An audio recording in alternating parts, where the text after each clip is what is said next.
या भैया हमारे धान के फसल को तो ये 40 से 60% तक बर्बाद कर ही देता है। और उसके साथ साथ भैया इसे रोकने हेतु यदि हम पानी की अगर समुचित व्यवस्था करते हैं वो तो हमारा सही है, लेकिन अब धान की रोपाई अभी मात्र 1% भी नहीं हुई है। अभी 99% धान की नर्सरियां डाली जा रही है, धान की नर्सरी भी अभी तैयार नहीं हुई है। और भैया भूरा माहू का अटैक अभी से शुरू हो गया, प्रकोप शुरू हो गया। धान की नर्सरी में ही भूरा माहू का प्रकोप इतना गंभीर विकट समस्या देखने को मिल रहा है और इतने तेज गति से ये भूरा माहू अभी धान के नर्सरी में ही लगने शुरू हो गए हैं, लगने शुरू हो चुके हैं कि भैया मैं आपसे कह नहीं सकता। और यह समस्या देखिए, वैसे नियमतः यह समस्या जब हम धान की रोपाई कर देते हैं और धान में जब बालियां धीरे धीरे लगनी शुरू हो जाती हैं तब यह समस्या देखने को अधिकतर मिलती है, या धान के रोपाई के कुछ समय बाद यह समस्या देखने को मिल जाती है।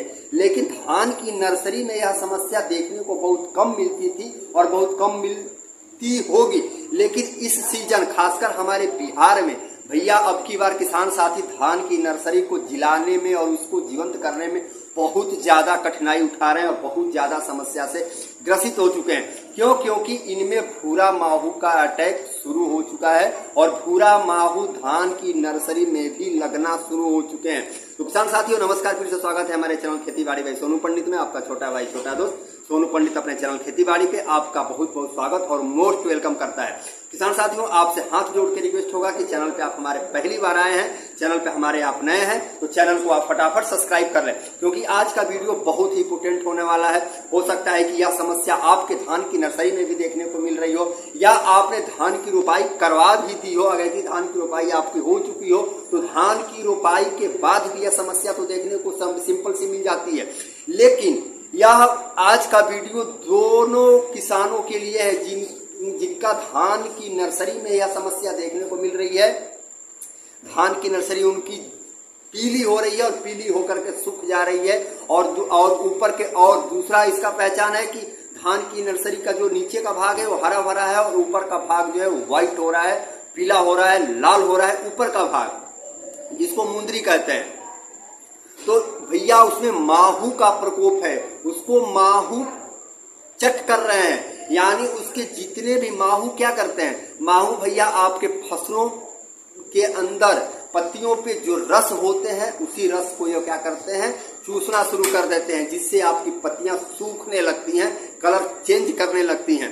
तो भैया इसके बचाव के लिए आप फटाफट काम कर लें और अपने धान की नर्सरी को बचा लें, अन्यथा यह इतने खतरनाक होते हैं भैया। 250-250, 300-300, 400-400 के संख्या में भैया यह अंडे देते हैं। और भैया अंडे इनका जो होता है ना, और ये जो माहू होते हैं ना, जड़ से लेकर के ऊपर के भाग मुंदरी तक भी ये क्या करते हैं, छेक लेते हैं भैया। तो उसके बचाव के लिए मैं आपको कुछ ऐसे रासायनिक दवाओं का नाम बताऊंगा और रासायनिक उपाय बताऊंगा जो भैया अगर आप उसमें छिड़काव कर देते हैं तो धान की जो आपने रोपाई कर दी है उसका भी फसल आप सेव कर लेंगे शुरुआती स्टेज में। और धान की नर्सरी 99% जिस किसान भाइयों की अभी धान की नर्सरी अभी लगी हुई है, उनका रोपाई नहीं हुआ है, उनके लिए तो बेहद ही इंपोर्टेंट है भैया। और यह समस्या हमारे खुद धान की नर्सरी में आ चुका है, जैसा कि आपके स्क्रीन पे भी मैं दिखा रहा हूं।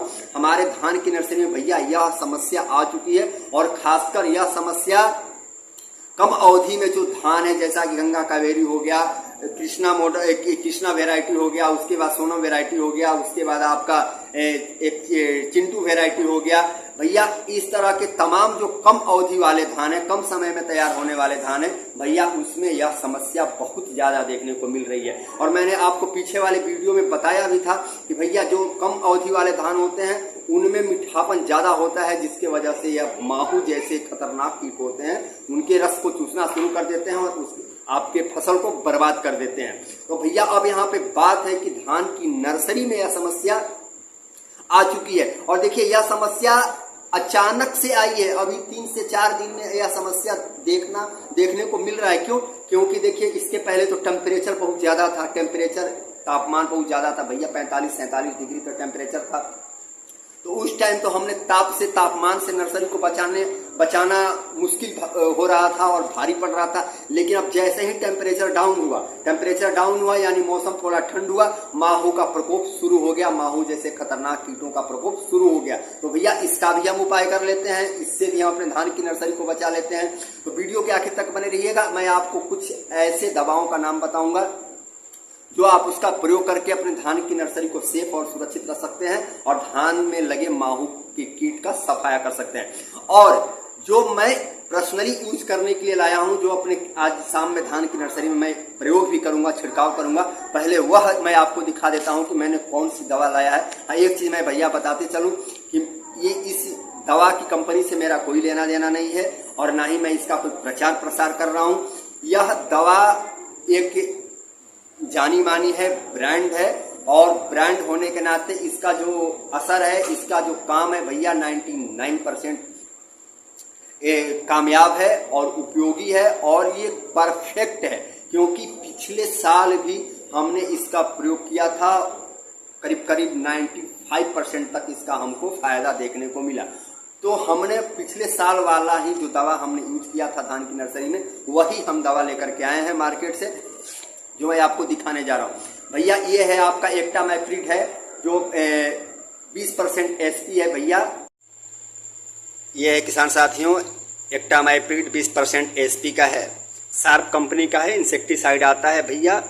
और आपको करीब ये 20 ग्राम का पैकेट आता है कम से कम में, और आपको यह ले लेना है। और लेने के बाद आपको 15 से 20 लीटर वाली जो स्प्रे की टंकी होती है, उस टंकी में इसको मिक्स करें अच्छी तरह से और इसका स्प्रे करें धान की नर्सरी में। अगर इस कंपनी की मैंने उतना ही आपको जानकारी दी आज। मिलेंगे कल अगले वीडियो के साथ, तब तक के लिए आप मुझे इजाजत दें। खुश रहें, मस्त रहें, एंजॉय में रहें। माहू, सफेद और हरा तेला पे मैं आपको स्पेशल एक विस्तृत वीडियो कल या परसों बना करके दूंगा।